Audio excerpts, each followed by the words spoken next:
बिस्मिल्लाहिर्रहमानिर्रहीम। अस्सलाम वालेकुम स्टूडेंट्स, मैं उम्मीद करती हूँ कि आप सब लोग खैरियत से हैं और आपको डेटाबेस मैनेजमेंट सिस्टम की क्लास में खुशामदीद कहती हूँ।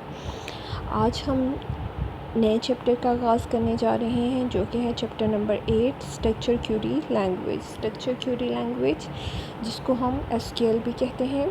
SQL is a language that is used to manipulate the database के अंदर जब भी हमने कोई टेबल क्रिएट करना होता है, अपडेट करना होता है, कमांड्स देनी होती हैं, तो हम बैक एंड पे SQL लैंग्वेज को यूज़ करते हैं और उसके थ्रू हम क्या करते हैं, डेटाबेस को मैनिपुलेट करते हैं।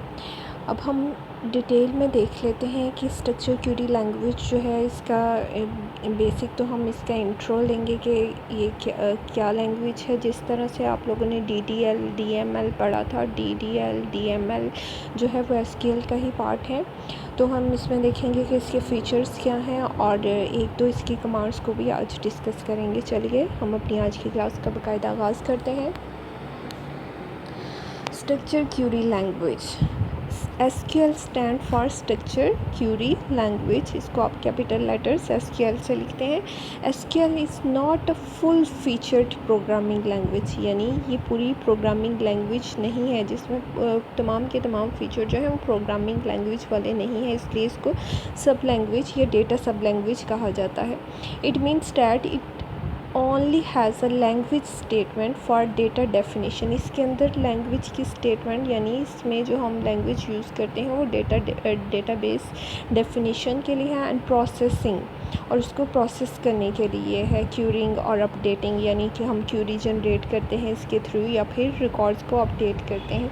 The data definition command are called, इसमें डेटा डेफिनेशन की जो कमांड होती हैं वो डेटा डेफिनेशन लैंग्वेज DDL कहलाती है। The data query and data updating command, data query और डेटा को अपडेट करने के लिए जो कमांड होती हैं वो किसका बात होती हैं, डेटा मैनिपुलेशन लैंग्वेज। ये हमने DDL और DML को पहले भी डिस्कस किया हुआ है। SQL was developed by IBM, ये IBM कंपनी ने डेवलप की। It is endorsed as a national standard by American National Standard Institute ANSI. A new standard SQL3 also exist। जिस तरह से एक स्टैंडर्ड्स को फॉलो करती है, मतलब कि लैंग्वेज के कीवर्ड्स क्या होंगे, उनको लिखने का तरीक़ाकार क्या होगा, इस स्टैंडर्ड जो होते हैं ये वर्ल्ड वाइड फॉलो किए जाते हैं। तो उसके न्यू स्टैंडर्ड वो कह रहा है कि SQL3 भी एग्जिस्ट करते हैं, but most widely implemented version of SQL is ANSI SQL 92 standard. लेकिन ज़्यादातर जो इम्प्लीमेंट किया जाता है इसका वर्जन, उसमें 92 स्टैंडर्ड को फॉलो अप किया जाता है। SQL work with the database program, SQL जो है वो काम करती है किसके साथ, लाइक MS Access के साथ, DB2 के साथ, इन्फॉर्मिक्स के साथ, MS SQL सर्वर के साथ, ओरेकल के साथ, सबबेस के साथ। ये हमारे पास SQL इन सब के साथ मिलके काम जो है वो कर सकती है, यानी इनके अंदर हम SQL को यूज़ कर सकते हैं। जैसे MS Access है तो MS Access के अंदर भी हम SQL को यूज़ करते हैं, जो मोस्टली वाइडली जो है स्टूडेंट लेवल पर MS Access को यूज़ किया जाता है। इसके अलावा ओरेकल जो है वो भी डेटाबेस है जिसके अंदर हम SQL को यूज़ करते हैं। अब हम देखते हैं कि फ़ीचर्स ऑफ SQL हमारे पास कौन कौन से हैं। तो यहाँ पर हम फ़ीचर्स को डिस्कस करेंगे। फ़ीचर्स क्या होती हैं, बेसिकली करैक्टरिस्टिक्स होती हैं उसकी कि वो हमें क्या क्या जो है बेनिफिट प्रोवाइड करेगी, क्या क्या फैसिलिटेशंस जो हैं वो हमें लैंग्वेज प्रोवाइड करेगी। SQL is English like language. SQL जो है वो इंग्लिश की तरह की लैंग्वेज है। जिस तरह से इंग्लिश के कीवर्ड्स होते हैं इसी तरह से इंग्लिश की तरह हम इसे कीवर्ड्स में लिखते हैं। It uses word like select, इसमें देखें वर्ड जैसे सेलेक्ट है, इंसर्ट है, डिलीट है, तो इंग्लिश के वर्ड हैं जिनको हम यूज़ करेंगे एज अ कीवर्ड और as a commands. SQL is a non procedural language. SQL जो है वो नॉन प्रोसीजरल लैंग्वेज है। तो user specify what to do. Non procedural languages वो होती हैं यूज़र जिसमें ये बताता है कि क्या करना है, लेकिन उसका कंसर्न ये नहीं होता कि ये कैसे होगा। ऐसी लैंग्वेज को हम नॉन प्रोसीजरल लैंग्वेज कहते हैं। The user specify what to do, not how to do. SQL does not require to specify the access method to data. SQL में ये ज़रूरत नहीं होती कि आप स्पेसिफाई करें एक्सेस मेथड्स को। SQL commands are not case sensitive. Case sensitive का मतलब ये है कि आप इसको अपर केस लोअर केस में लिख सकते हैं। SQL process set of record rather than a single record at a time. ये एक वक्त में सेट ऑफ रिकॉर्ड को प्रोसेस करती है। The most common form of a set of a record is a table. इसमें जो मोस्ट कॉमन फॉर्म है वो टेबल है सेट ऑफ रिकॉर्ड, यानी टेबल को सेट ऑफ रिकॉर्ड भी कहा जाता है।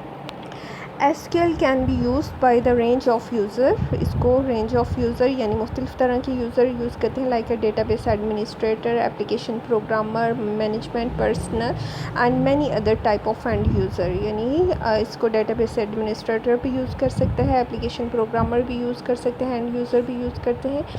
SQL provides a command for variety of task. SQL जो कमांड प्रोवाइड करती है उसके थ्रू हम variety of task, variety of command जो है वो जनरेट करते हैं। और वो कमांड्स जो है वो क्या है, लाइक का क्यूरिंग का डेटा, हम डेटा को क्यूरीफाई करने के लिए क्यूरी करते हैं। क्यूरी करने के लिए यानी हमारी जो रिक्वायरमेंट होती है, इसके अलावा इंसर्ट, अपडेट, डिलीट करने के लिए, रोज़ को टेबल के अंदर मॉडिफाई करने के लिए, टेबल को डिलीट करने के लिए, ऑब्जेक्ट को controlling access to the database and database object. इसके अलावा डेटाबेस के ऑब्जेक्ट के दरमियान कंट्रोलिंग एक्सेस को क्रिएट करने के लिए, ग्रांटिंग डेटाबेस कंसिस्टेंसी। इसके अलावा डेटाबेस कंसिस्टेंसी के लिए भी कमांड्स को यूज़ किया जाता है। तो ये डेटा SQL के चंद फीचर्स थे जिनको हम यूज़ करते हुए अपनी डेटाबेस लैंग्वेज को मतलब अपने डेटाबेस को मैनिपुलेट करते हैं, उसके साथ डील करते हैं, मॉडिफाई करते हैं, कंट्रोल करते हैं और तमाम तरह की ये यहाँ पर जो टास्क हैं उनको परफॉर्म कर सकते हैं।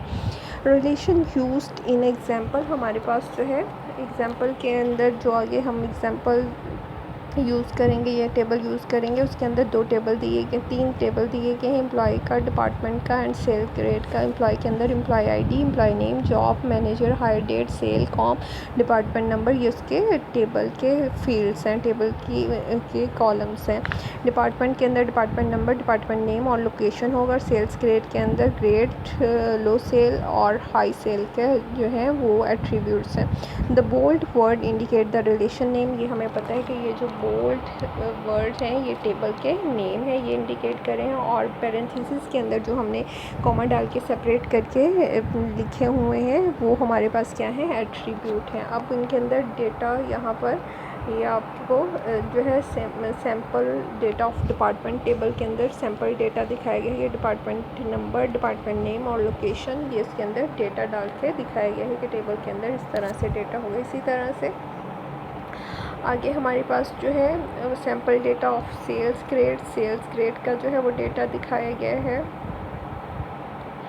एंड ये देखिए सेल्स ग्रेड का डेटा दिखाया गया है और एम्प्लॉय का डेटा, ये वाला हमारे पास एम्प्लॉय का टेबल है। इसमें employee name, employee ID, job, manager, hire date, ये वगैरह सारी फील्ड्स आ गई हैं। इनके अंदर डेटा डाल के दिखाया गया कि हमारे पास टेबल के अंदर ये डेटा होगा। इनको आगे हम अपनी एग्जांपल्स के अंदर यूज़ करेंगे, यहाँ पर SQL कमांड्स यूज़ करेंगे, उनके अंदर यूज़ करेंगे। आइए देखते हैं basic SQL statement. The basic SQL statement are as follow. जो बेसिक SQL की स्टेटमेंट है वो सिलेक्ट स्टेटमेंट है। सिलेक्ट स्टेटमेंट के थ्रू हम जो है वो क्या करेंगे, आइए देखते हैं। सिलेक्ट जो है वो कीवर्ड, ये कैपिटल लेटर में ही लिखा हुआ। Select statement is use to select a data from a table, ये टेबल से डेटा को सिलेक्ट करने के लिए यूज़ होती है। Display the result in a tabular form, और टेबुलर फॉर्म में रिज़ल्ट को डिस्प्ले करती है, यानी जिस तरह से टेबल के अंदर टेबुलर फॉर्म में डिस्प्ले करती है। जैसे अब इसका सिंटेक्स हमारे पास दिया हुआ है, हम क्या करेंगे, सिलेक्ट कीवर्ड लिखेंगे, उसके आगे कॉलम्स के नेम जिसका हमने डेटा सेलेक्ट करना है, फ्रॉम,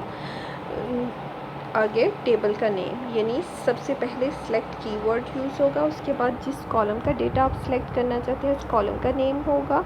एंड उसको ये भी तो बताना है कि किस टेबल में से डेटा सेलेक्ट करना, because there are multiple table in a database, so we have to write the name over here with the command, हमें कमांड के साथ जो है ये मेंशन करना पड़ेगा कि हम कौन से टेबल में से डेटा जो है वो फेच करना चाहते हैं। तो इसलिए यहाँ पर अब जैसे आगे उसने कहा है write a query that display the employee number from employee table, के ऐसी क्यूरी लिखें जिसमें एम्प्लॉय के टेबल में से वो क्या चीज़ को डिस्प्ले करें, एम्प्लॉय नंबर को। तो आप सिंपली क्या लिखेंगे, सेलेक्ट एम्प्लॉय नंबर, कॉलम का नेम आ गया, फ्रॉम एम्प्लॉय के टेबल में से, यानी एम्प्लॉय के टेबल में से आप क्या चीज़ डिस्प्ले करवाना चाहते हैं, एम्प्लॉय नंबर। तो ये हमारे पास एम्प्लॉय का टेबल था,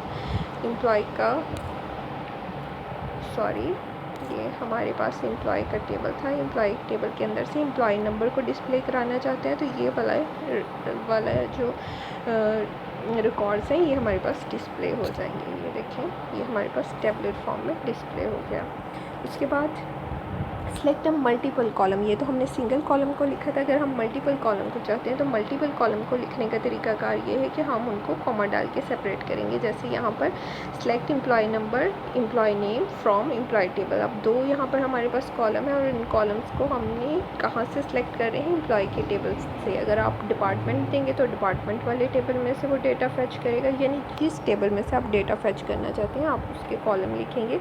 सेलेक्ट कीवर्ड, देन हमारे पास कॉलम के नेम और उसके बाद आपने किस टेबल में से डेटा लेना है वो आ गया। तो इसने हमारे पास एम्प्लॉय के टेबल में से ये दो जो थे फील्ड्स ये हमें फेच करके दे दी। उसके बाद अगर हम ये चाहते हैं कि हमारा जो टेबल है उसके तमाम के तमाम कॉलम फेच होके आ जाए, तो उसका क्या तरीकाकार है, write a query that display all the column from employee table. तो उसमें हम सिंपली क्या करेंगे, सेलेक्ट स्टेटमेंट लिखेंगे, उसके आगे स्टैटिक लगाएंगे, फ्रॉम एम्प्लॉय, जिस टेबल में से हम डेटा फेच करना चाहते हैं। यानी यहाँ पर हम सारे कॉलम्स के नेम नहीं लिखेंगे, हम जस्ट स्टैटिक लिख देंगे। स्टैटिक ये इंडिकेट करेगा कि हम सारे के सारे कॉलम्स का डेटा जो है वो देखना चाहते हैं।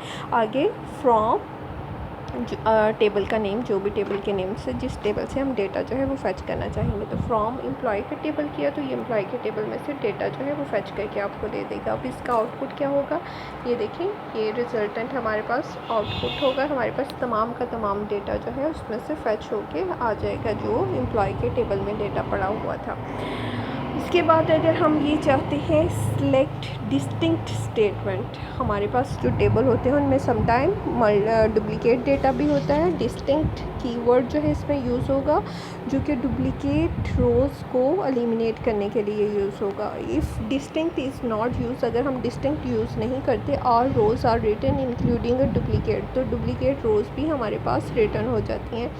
डिस्टिंक्ट वन कॉलम, अगर हम वन कॉलम डिस्टिंक्ट लेना चाहते हैं रिज़ल्ट में, तो उसके लिए क्या करेंगे, सेलेक्ट डिस्टिंक्ट कीवर्ड लगाएंगे, डिस्टिंक्ट सेलेक्ट स्टेटमेंट, उसके बाद distinct keyword, department number, column का नेम आ गया, फ्रॉम टेबल जहाँ से हमने डेटा वो लेना है। तो सेलेक्ट डिस्टिंक्ट कहते हैं कि डिस्टिंक्ट डिपार्टमेंट नंबर सेलेक्ट करो, कहाँ से, एम्प्लॉय के टेबल से। जो ये एम्प्लॉय का टेबल जो आपको नज़र आ रहा है इसके अंदर डेटा जो है डुप्लिकेट हो रहा है, जैसे 20 कई दफ़ा आ रहा है, 30 कई दफ़ा आ रहा है, 10 कई दफ़ा आ रहा है। तो ये हमने अब जब इसके ऊपर डिस्टिंक्ट क्यूरी अप्लाई कर देंगे तो हमारा डेटा जो है सिर्फ डिस्टिंक्ट डिस्प्ले होगा।